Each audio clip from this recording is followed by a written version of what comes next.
Bonjour à tous, aujourd'hui on se retrouve dans une nouvelle vidéo. On va voir ensemble comment réaliser des petites douceurs pour ce mois de Ramadan. Donc c'est des petits gâteaux que vous trouverez sur toutes les tables marocaines essentiellement pendant le mois de Ramadan. Donc c'est des petits gâteaux avec différentes graines et qui sont trempés donc, dans du miel avec les graines de sésame, etc. Donc voilà, moi c'est une recette familiale, on va dire. C'est une ancienne amie à ma mère qui lui avait partagé. Donc voilà. Il vous faudra donc pour ça 1 kg de farine, 2 œufs, 2 cuillères à soupe de graines de fenouil moulues, 2 cuillères à soupe de graines d'anis moulues également, et 2 cuillères à soupe de cannelle. Avec donc un quart, on va dire 3 cuillères à soupe d'arôme de fleur d'oranger, 250 g de graines de sésame moulues, donc torréfiées et moulues, 250 g de beurre, 2 petits sachets de levure chimique, et il faudra un petit peu de levure boulangère, donc à peu près 5-6 grammes. Voilà, donc moi dans la vidéo vous allez voir qu'il y a une grosse quantité, donc en fait on a fait 3 kilos en fait, mais moi je vous ai donné les ingrédients pour faire 1 kg. Après si vous voulez faire 500 g, vous divisez par 2. Donc voilà, là c'est ma soeur, ce qu'elle a commencé à faire, donc c'est à mélanger la farine avec les graines de sésame qu'on a mixé, qu'on a moulu au mixeur. En fait elle les mélange pour vraiment que ça soit vraiment un mélange homogène, pour qu'il n'y ait vraiment pas de graines de sésame, pour que ça nous casse pas la pâte en fait, pour que ça nous déchire pas la pâte. Donc c'est une étape un peu fastidieuse, mais si vous n'avez pas envie de la faire, ce que vous pouvez faire c'est mixer, quand vous mixez les graines de sésame, vous rajoutez au fur et à mesure 3-4 cuillères à soupe de farine dans les graines de sésame, vraiment pour être sûr qu'il n'y ait plus aucune graine.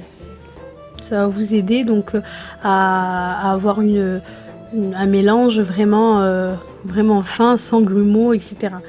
Donc voilà, nous on a fait comme ça au début, ensuite on a fait la deuxième technique, parce que vraiment il y avait beaucoup. Donc là elle a rajouté donc les graines d'anis, les graines de fenouil, la cannelle, la levure. Il nous faudra aussi du vinaigre, un petit peu de sel. Et là elle va mettre donc les sachets de levure. Comme je vous ai dit, nous c'est une grosse quantité que vous voyez en vidéo, mais on a fait 3 kilos, mais voilà, vous pouvez faire la quantité que vous voulez. Donc là ce qu'elle a commencé c'est mélanger d'abord bien les poudres en fait, et ensuite elle va former donc un petit puits où elle va mettre les œufs. Donc nous ça lui suffisait pas la place pour mélanger les 3 kilos en même temps, donc elles ont partagé en deux en fait. Voilà ce qu'elles ont mis donc d'arôme de fleur d'oranger, donc c'est pour 3 kg. Donc vous, il faudra un quart de verre d'arôme de fleur d'oranger et 2 cuillères à soupe pour le kilo de vinaigre. De toute façon, vous retrouverez tous les ingrédients en barre d'infos. Là, c'est vraiment pour voir la technique de la shebakia. Et là, je vous ai montré du colorant alimentaire aussi. Si vous avez des pistils de safran, ça sera encore mieux. Nous, on n'en avait pas, donc on a fait avec ça. Donc elle commence déjà par bien mélanger, voilà, avec les œufs, l'arôme de fleur d'oranger et le vinaigre. Elle mélange bien. Ensuite, elle va rajouter le beurre petit à petit. Et elle va rajouter aussi, vous voyez là, un petit peu d'eau. Donc elle va rajouter à peu près 250 ml d'eau. Vraiment, il faut que ça soit, c'est à peu près, hein, il faut que ça soit une pâte vraiment pas molle en fait. Il ne faut pas qu'elle soit souple, elle est assez dure.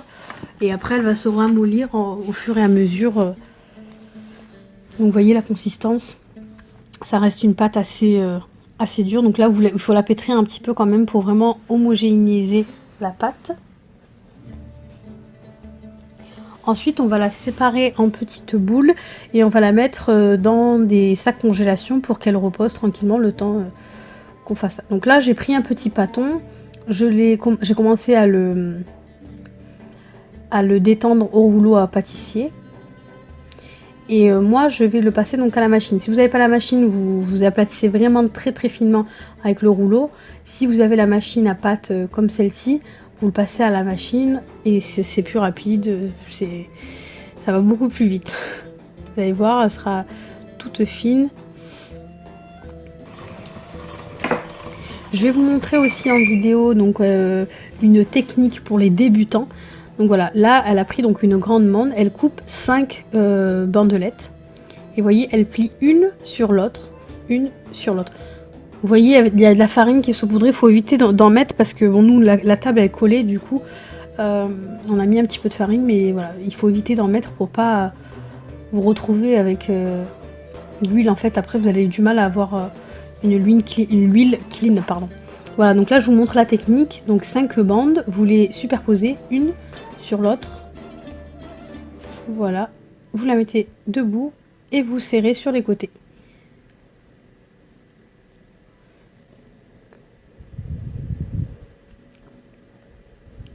Voilà, je vais vous laisser un petit peu pour que vous puissiez voir. Alors moi je sais pas faire la technique prendre une bandelette, laisser une bandelette, prendre une bandelette, laisser une bandelette, je sais pas la faire. Du coup moi c'est une technique donc que m'a appris cette amie à ma mère il y a longtemps en fait. Et du coup voilà, j'ai toujours fait cette technique là et ça fait de jolies fleurs, j'aime plutôt bien. Et donc les restes de pâtes, il faut les mettre directement dans un petit sac congélation à côté de vous. Comme ça, ça ramollit le temps que vous y arrivez à la fin pour pouvoir les aplatir et en refaire aussi les autres. Vous voyez, 5 bandelettes, une sur l'autre, et voilà. Ça va assez vite.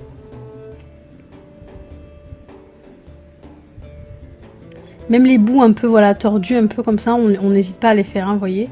Ça se voit pas à la fin, donc voilà.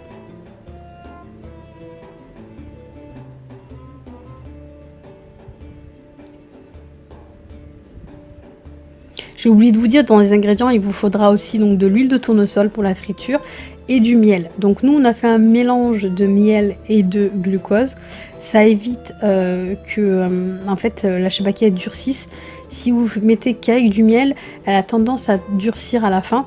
Donc pour la conservation, on va dire, c'est pas le top. Donc nous, on a fait un mélange. On a toujours fait comme ça, donc on a fait un mélange. Voilà, si vous voulez mettre que avec du miel, vous mettez avec du miel. Donc là, on les a entreposés voilà, sur le plan de travail et on les a recouverts de film alimentaire et d'un torchon pour vraiment pas qu'elles durcissent. Pas que voilà, ça devienne...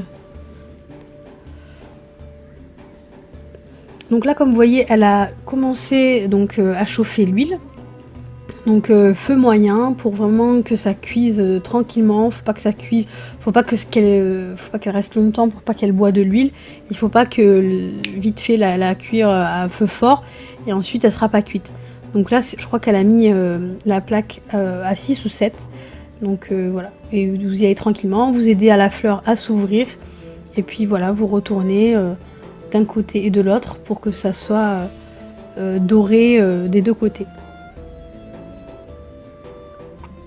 Donc voilà, c'est des petits gâteaux, des tout petits gâteaux, mais qui prennent vraiment énormément de temps à faire, surtout quand on fait une grande quantité. Donc voilà, mais voilà, pour le ramadan, c'est l'odeur du ramadan, je trouve. Donc je vous invite vraiment à essayer si vous l'avez jamais faite. Mais bon, je pense que vous l'avez déjà goûté au moins. Donc, mais si vous l'avez jamais faite, n'hésitez pas. C'est très facile et ne faites pas une grosse quantité pour commencer. Donc là, voilà, là c'est le bain de miel et de glucose. Donc elle me met les petites shebakia. Je les laisse quelques secondes. Et ensuite, je les mets donc dans une passoire avec un bol par-dessous pour vraiment qu'elle il n'y ait pas énormément de miel. Et au moins, ça filtre tranquillement le miel, le surplus de miel. Et directement par-dessus, hop, on met des graines de sésame. Vous voyez, ça fait des jolies fleurs, même si, si on n'a pas fait la technique, fameuse technique traditionnelle. Donc voilà, on arrive à la fin de la vidéo. J'espère qu'elle vous aura plu, j'espère qu'elle vous aura donné un air de ramadan et que vous essayerez la recette peut-être. Je vous invite à vous abonner, à partager si la vidéo vous a plu et à me laisser un petit commentaire. Je voulais juste aussi vous dire, quand vous faites la shebakia, vous la laissez donc jusqu'au lendemain. En fait, on l'a laissé comme ça jusqu'au lendemain, recouvert d'un papier aluminium. Et ensuite, on l'a rangé dans un grand tupperware avec un bout d'aluminium au fond, comme vous voyez, pour vraiment que ça évite de coller. Et on ferme bien hermétiquement et on laisse ça à déguster petit à petit tranquillement. Voilà, je vous montre de plus près pour que vous voyez la finesse des petites lamelles. Donc voilà, je vous dis à très bientôt dans une nouvelle vidéo.